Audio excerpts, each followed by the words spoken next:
ഭാഗ്യം.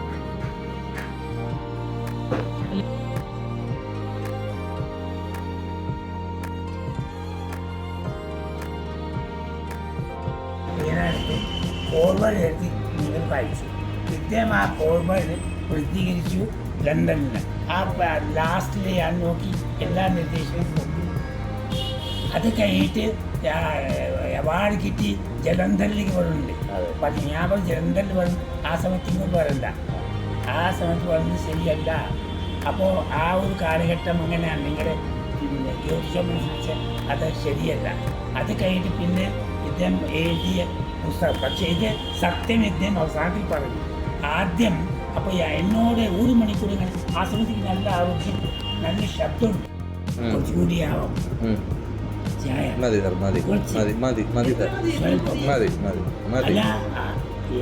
ഞാൻ കുടിക്കാൻ പോവുകയാണെങ്കിൽ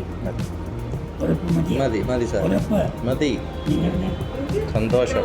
അങ്ങനെ അതൊക്കെ ഒന്നാമത്തെ കാരണം ചിലപ്പോൾ കൂടുതൽ കഴിക്കുക പിന്നെ മധുരം കുഴപ്പമില്ല.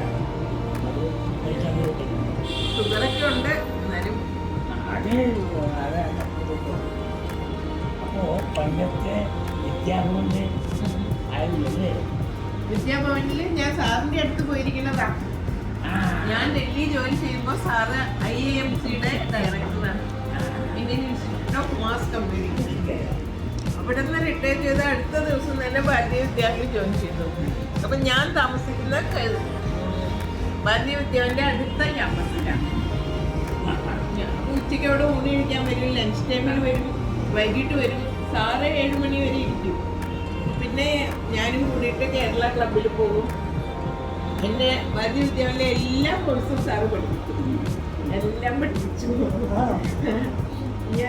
ഞാൻ പബ്ലിക് റിലേഷൻസിന്റെ കോഴ്സ് ചെയ്യുന്നപ്പോൾ സാറിനോട് PG ജേർണലിസം ചെയ്യണമെന്ന് പറഞ്ഞു. അതും ചെയ്തു. അവസാനം എൻ്റെ കല്യാണത്തിനും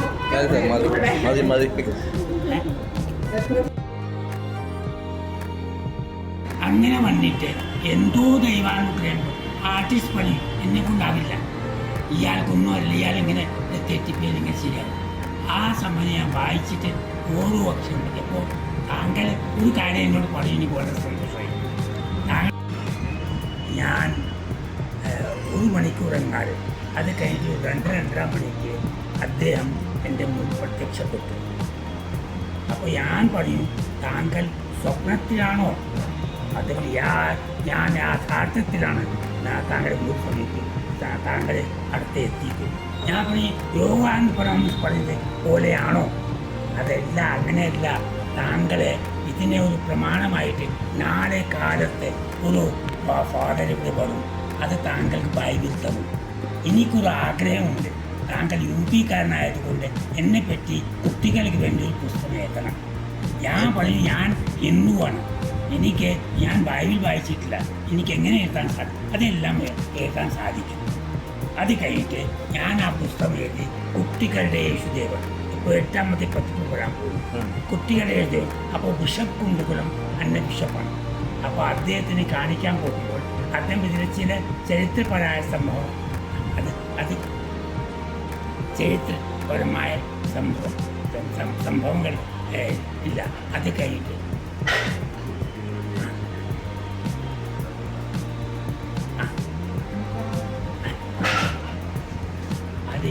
ഇതിപ്പോൾ മറ്റേ ഈ 3 ബാല്യങ്ങളിലോ അതിൽ 3 പുസ്തകം എത്തി നോക്കൂ.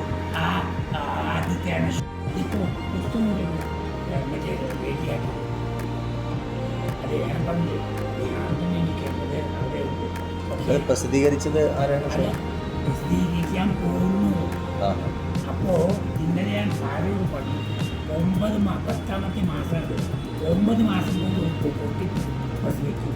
എന്താ അപ്പോൾ ട്രാൻസ്ഫർ ആയിട്ട് കോഴിലേക്ക്.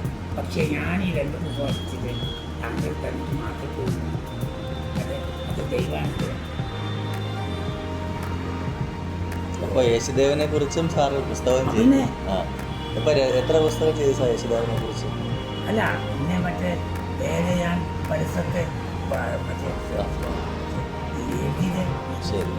പിന്നെ അപ്പോൾ അതിൻ്റെ അകത്ത് ഞാനൊന്നും ചെയ്തിട്ടില്ല. പക്ഷെ പ്രസിദ്ധീകരിക്കാൻ ആളില്ലല്ലോ. ബുദ്ധൻ്റെ പുസ്തകം എഴുതിയിട്ട് ഇത് എത്രയോ ബോധ്യമട്ടങ്ങളുണ്ട്. ആ. അതുകൊണ്ട് ഞാൻ കബീറിനെ പറ്റി ഒരു കബീർ കിറാം തയ്യാറാക്കി. ഇപ്പോൾ ഒരു പുസ്തകം എഴുതിയത് ഈ കോൺകാർ എൻ്റെ പുസ്തകം ഗുരുനാനക്കെ പറ്റി ഈ കോൺകാർ ആ പുസ്തകം അപ്പോൾ എല്ലാം റെഡിയായിട്ട് നാളെ പബ്ലിഷ് പബ്ലിഷ് பண்ணிட்டு കൊടുക്കാൻ. അപ്പോൾ ഇത്